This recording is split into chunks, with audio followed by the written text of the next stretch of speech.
تاریخ بغداد میں لکھا ہے کہ بنو امیہ کے دور میں تابعین کے زمانے میں جناب عبد الرحمن بن فروغ گھر سے چلے گئے. ایک روایت ہے بچہ چھوٹا تھا, ایک روایت ہے بچہ ابھی ماں کے پیٹ میں تھا, جہاد کرنے چلے گئے. اس دور میں یہ جہاد ہوتا تھا کہ ایک علاقہ فتح کیا تو مسلمان اگلے علاقے میں چلے گئے, اگلا فتح کیا تو اگلے علاقے, ایک کے بعد دوسرے لوگ پلٹ کے نہیں آتے تھے. حضرت عبد الرحمن گئے 30,000 دینار بیوی کو دے گئے, کہنے لگے سنبھال کے رکھنا, اور جہاد کرنے نکلے تو 27 سال تک گھر نہیں آئے, اور 27 سال کے بعد آئے. حضرت ربیہ محدث بن چکے ہیں, مسجد نبی میں حدیث کے استاد ہیں, بیٹا بہت بڑا شیخ بن گیا. واپس آئے, ہاتھ میں نیزہ ہے, کالی داڑھی تھی ساری سفید ہو گئی, وجود بڑا تگڑا تھا, کمزوری آ گئی. آئے, نیزہ پکڑا ہوا ہے, گھوڑے پہ بیٹھے ہیں, مدینہ منورہ میں گھر ہے, دروازے پہ دستک دی.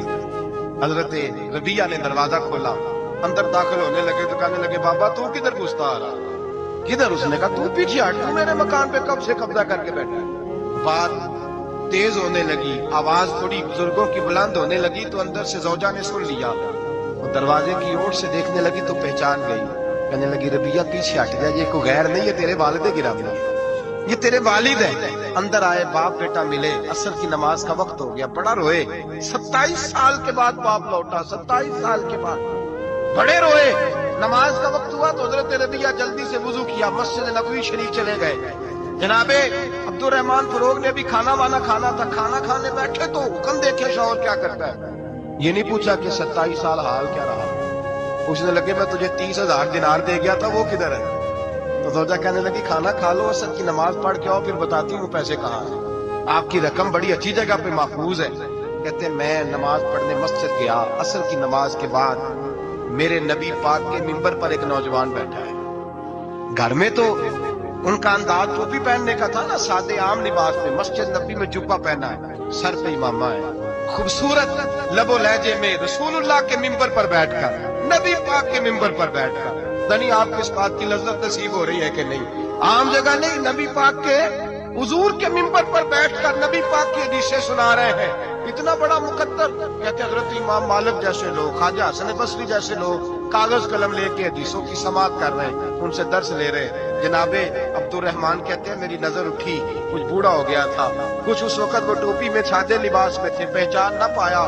ایک شخص سے پوچھا یار ہے تو جوان پر اس کے چہرے کی نورانیت میرے دل کو بھا گئی ہے تو جوان پر اس کا حدیثیں بیان کرنے کا انداز میری طبیعت کو گھائل کر گیا.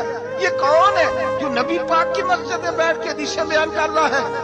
کہتے امام مالک کہنے لگے بابا جی چپ کر جاؤ, ہمارے استاد کے بارے میں اونچے لب و لہجے میں بات نہ کرنا, دیکھتے نہیں کتنے کتنے لوگ بیٹھے ہوئے خاموشی سے. تو میں نے کہا مجھے بھی تو بتا دو نا ہے کون.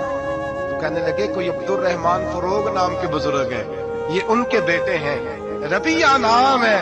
کہتے جب لفظ کہے تو میرے آنسو چھلک کے باہر آئے اور میں حضور کی مسجد میں گر گیا اور رونے لگا کہ یہاں اور میرے رسول پاک سید عالم صلی اللہ علیہ وسلم کے منبر پر اور میرا بیٹا. تو میں تڑپ کے گھر گیا اور گھر جا کے میں نے اپنی بیوی کو جب دیکھا تو میرے آنسو نکل گئے. میری بیوی سمجھ گئی کہ یہ میرے محدث بیٹے کو دیکھ آیا ہے. کہتے ہیں بیوی رو کے کہنے لگی میں نے آپ کے 30,000 دینار آپ کے بیٹے کو مصطفیٰ کریم کی حدیث کا استاد بنانے میں خرچ کر دی. میں نے وہ 30,000 دینار خرچ کر دیے, 30,000 دینار آپ کا بیٹا میں نے. تو کہتے ہیں میں اپنی بیوی کی طرف دیکھنے لگا, میں نے کہا قربان جاؤں, میں اگر اللہ کے دین کے راستے میں تھا تو نے میرے ساتھ نیکی کی ہے, میرا بیٹا بھی دین کے راستے پہ لگا دیا. میرے بھائی نے اللہ سے جوڑا, اللہ سے جوڑا ان لوگوں نے اپنی اولاد. بابا فرید الدین مسعود گنج شکر رحمت اللہ تعالیٰ علیہ کے ایک مرید تھے. بابا صاحب سے مرید ہوئے تو بابا صاحب فرمانے لگے ہاتھ مجھے دیا ہے تو میرا ہی رہنے دینا. اب جگہ جگہ نہ بھاگتے پھرنا, نوے نوے نہ یار بنائیے, بانگ کمینے انوکھا, اب جگہ جگہ نہ گھومتے پھرنا. اس نے کہا حضور ٹھیک ہے صحیح ہو گیا, بس ہر آدمی کے لیے یہ حکم نہیں ہو جس رنگ میں یہ بات کر رہا ہوں اسی رنگ میں لینا. لوگ رنگ بھی بدل لیتے ہیں نا باتوں کا, جس رنگ میں بیان کر رہا ہوں نا باتیں نبھانے کی صرف بات کر رہا ہوں, ورنہ اللہ تبارک و تعالیٰ کا فضل ہے. میرے ایک دوست ہیں پیر صاحب, تو وہ مجھے کہنے لگے میں نے اپنے مریدوں کو کہا ہے کسی اور کی تقریر نہیں سننی, کسی اور کی محفل میں نہیں جانا. آپ نے بھی کہا ہے کہ نہیں کہا؟ میں چپ کر گیا. کہنے لگے آپ بولے نا, کہا کہ نہیں کہا. پیار سے کر رہا ہوں, چلو بات آ گئی ہے تو آج کر دیتا ہوں. آپ پیار والے لوگ بیٹھے ہیں نا, کر لوں محبت والی بات. وہ مجھے کہنے لگے جی آپ نے بھی کہا ہے کہ نہیں کہا؟ میں نے کہا آپ کو کیا ٹینشن ہے؟ کہنے لگے میں نے آپ کے 2-4 مرید فلاں جگہ بیٹھے ہوئے دیکھے ہیں۔ میں نے کہا میں نے نہیں کہا۔ کہنے لگے کیوں؟ میں نے کہا میرا تو دل کرتا ہے ان سے کہوں کہ ہر جگہ جاؤ، جگہ جگہ جاؤ، جی کو ساڈے ورگا ملیا تو بہ جیا، جی نہ ملیا تو واپس آ جائے۔ ختم ہو گئی بات۔ اتنی کیا بات ہوئی کہ بندہ پنڈے کر کا پھرے؟ کو مل گیا نا، خدا جانے بلندی ہے کہ پستی، پر جہاں میں ہوں وہاں کوئی نہیں ہے۔ ایسی کیا بات ہوئی؟ آپ جائیں جگہ جگہ جائیں، کو مل گیا تو یار ضرور بیٹھ جانا۔ وہ شاہ عبد العزیز دباغ رحمت اللہ تعالی علیہ کے پاس کچھ لوگ مرید ہونے آتے تھے تو فرمایا کرتے تھے بیٹا 1-1.5 مہینہ رہو، کوئی چیز مل گئی تو رہنا، نہ ملی تو کہیں اور چلے جانا۔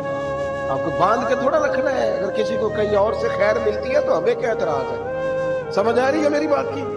لیکن ایک بات ہے، وہ میرا دل کرتا ہے کر دوں، چلو پیار کی بات شروع ہو گئی ہے نا۔ کچھ بندے ایسے ہوتے ہیں جن کی ذمہ داری ہوتی ہے کہ بھئی تو نے نہیں کہیں اور جانا، ختم ہو گئی بات، تو ادھر ہی رہے۔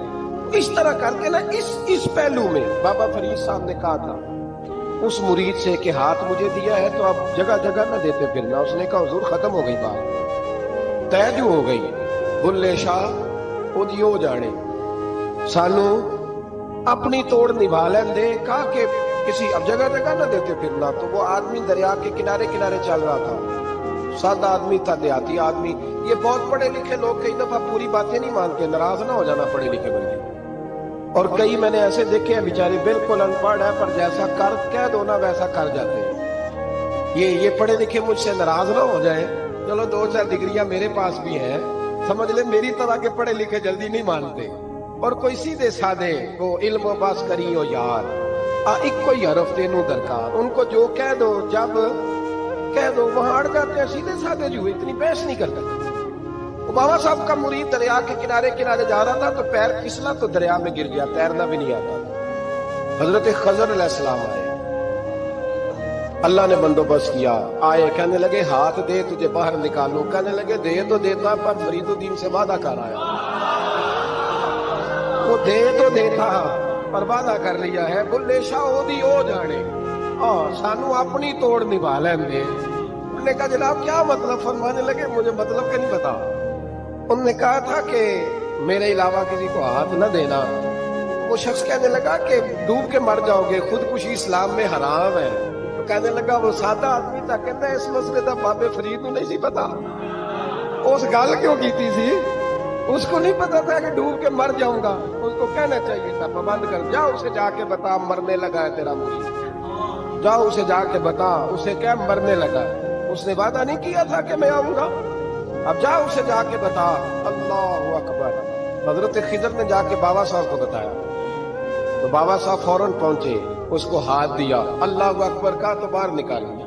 پھر بابا صاحب نے کہا یار سینے سے لگ جا، یہ تو گرا نہیں تھا دریا میں، تجھے گرایا گیا تھا، یہ تجھے گرایا گیا تھا، یہ تجھے ذرا نا آزمانا چاہ رہے، آزمانا کہ محبوب گلاب ایک دم یعنی ایسے اس نے کہا کہ آ جا پٹافٹ، اس نے یہ نہیں کہا ٹائم ہو تو وقت ہو، یہ محبوب بلاوے ایک دم۔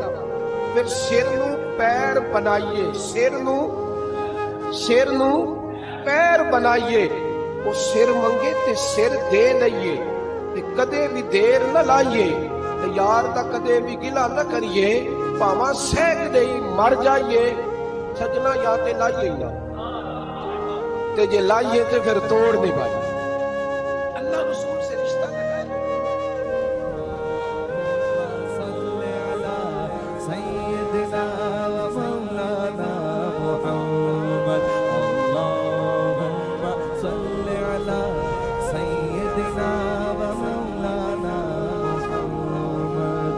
اللہ کے شیر ہے در کرار پر درود، اللہ کے شیر ہے در کرار پر درود، اللہ کے شیر ہے در کرار پر درود، حضرت حسن حسین کے کردار پر درود، اللہم صلی علی سیدنا و مولانا محمد۔ تو دوستو آج کے لیے اتنا ہی. اگر آپ کو ویڈیو پسند آیا ہو تبھی اس ویڈیو کو ایک لائک کرنا اور کمنٹ میں ضرور بتانا ویڈیو کیسی لگی.